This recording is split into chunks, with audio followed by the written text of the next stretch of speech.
All right, keep that clap going, better clap on, better clap on. For the very funny Gus Horn.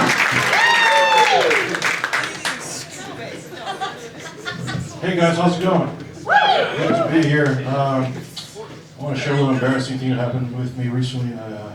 Please don't tell anybody outside of here, but it's kind of hard to say this out loud. The other day I fell asleep during a blowjob. Like I tell y'all, there's no worse way to wake up than by having someone shaking and screaming at you going, "Hey dude, you're biting my dick!"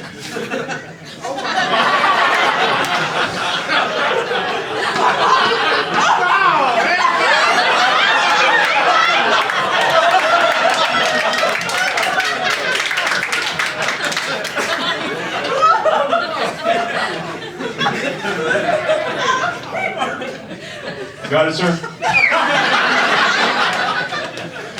A little about myself. My name is Gus Horn. I just turned 29.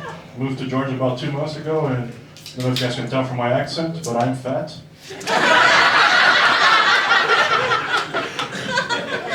Been trying to work on it. I want to lose some weight. I don't want to be shredded or anything. I just want to lose enough weight that whenever I die, people feel inclined to ask what happened. Because if I die tonight, you guys are going to assume I stopped at a Waffle House or overdose on All-Star specials. That's not my plan. But, so I went to meet with a trainer to get some help with losing weight.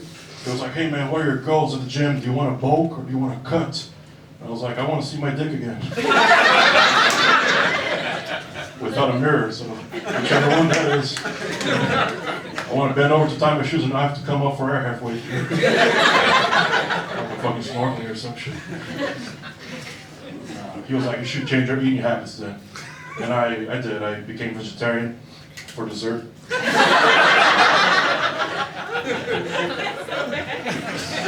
was like, "Hey man, it's going to save Little Pig's life, you know, I quit eating bacon on my milkshakes." I used to tell that as a joke, yeah. And then I went to Five Guys a while back and they have the option of adding bacon to your milkshakes. And at first I read that, I was like, "Man, it's so gross." But 15 minutes later I was like, "That was delicious."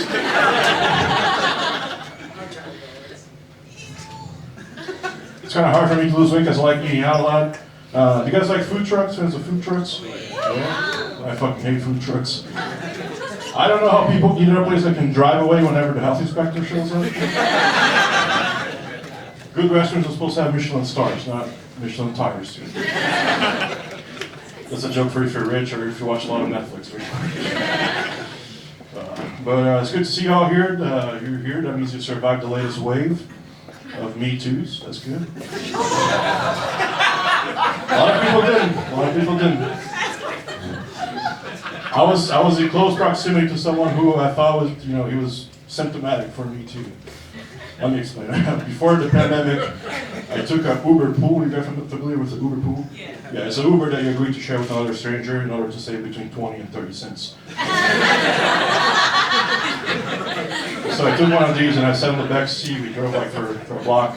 Very attractive young lady gets in the front seat. And all throughout the ride, her and the driver going back and forth talking about the gyms they went to or how like going bowling and last movies they went to see. And they have a nice conversation, right? And then we got to her place. She gets out the car, closes the door. The guy goes, "Hey man, I usually don't do this when I'm driving for Uber, but I felt like there was a connection here. I feel like I should have asked for her number. What do you think?" And I very jokingly, very sarcastically go, "Well dude, at least you know where she lives, right?" And the dude turned around, he goes, "Thanks man, I didn't even think of that."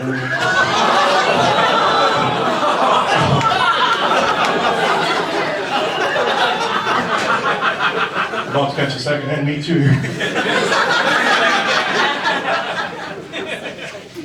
But anyways, I'm on the dating apps. I'm a fan of the Tinders and the Bumbles because getting rejected from home saves me a lot of time and money, so that's good. I see a lot of girls on Tinder, they'll say that they're 420 friendly, right? Meaning they're okay with weed, which is fine, I'm okay too, but I find it interesting that's the only drug they openly admit being okay with, you know? You never see anybody, "Hey, I'm crystal meth friendly." But when it comes to dating, I only have one requirement.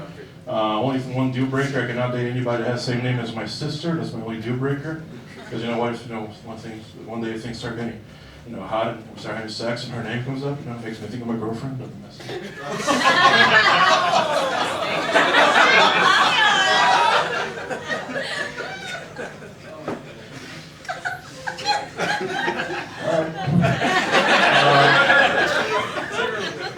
It's terrible.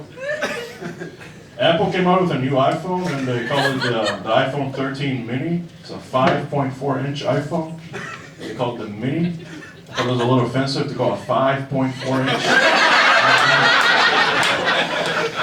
That should have been called Apple the iPhone, not that bad for a white guy. How big guys are